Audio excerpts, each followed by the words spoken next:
Sa iba pang balita, 3 po ang patay ng salpukin ng isang armored van ang kasalubong nitong pampasaherong jeep sa San Jose del Monte, Bulacan. At nakatutok si Mav Gonzalez, eksklusibo. Sa itsura ng jeep na ito, tila walang mabubuhay na pasahero. Total wreck kasi ang pampasaherong jeep matapos mabangga ng isang armored car sa Quirino Highway sa San Jose del Monte, Bulacan, alas 6 kagabi. 3 ang patay na sakay ng jeep. Base sa investigasyon namin, bali pababa po kasi yun, mabilis yung sasakyan. Kumain po ng linya tong yung armor. Tapos yun nga po, yung jeep naman, paahon. Binangga ng armor yung jeep.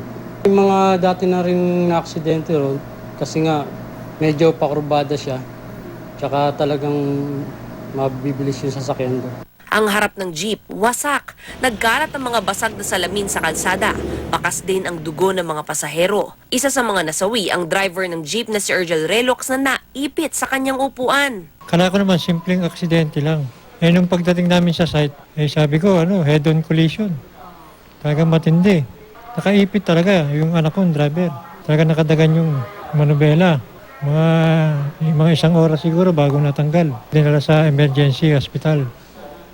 Pagdating namin doon, wala nang buhay yung anak ko. Patay rin ang 2 pasaherong sina Maylene Estrada at Yolanda Tuico. Sugatan naman ang 13 pang pasahero ng jeep. Agad silang dinala sa San Jose del Monte District Hospital at sa Philippine General Hospital.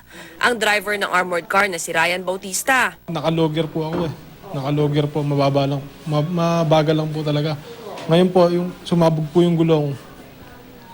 Natangay po yung papunta sa kaliwa, kaya po inabot yung jeep. Kaya hindi na po talaga makontrol ng manubela, pinilit ko pong pahintuin, hindi po huminto talaga. Sana po maintindihan nila ako, hindi ko naman po kasalanan na mangyari yung ganon. Ako man niya po nagsisisi, bakit po nangyari yung ganon. Desidido naman ang pamilya ng mga biktima na sampahan ng kaso ang driver ng armored car. Kakasuhan siya ng reckless imprudence resulting in multiple homicide, multiple physical injuries, and damage to property. Paalala naman ng mga otoridad sa mga motorista. Sa mga motorista po, dapat po laging mahinahon po tayo sa pagmamaneho, katamtaman lang bilis, hanggat maaari yung mga pasahero natin, ingatan natin. Mav Gonzalez, nakatutok, 24 oras.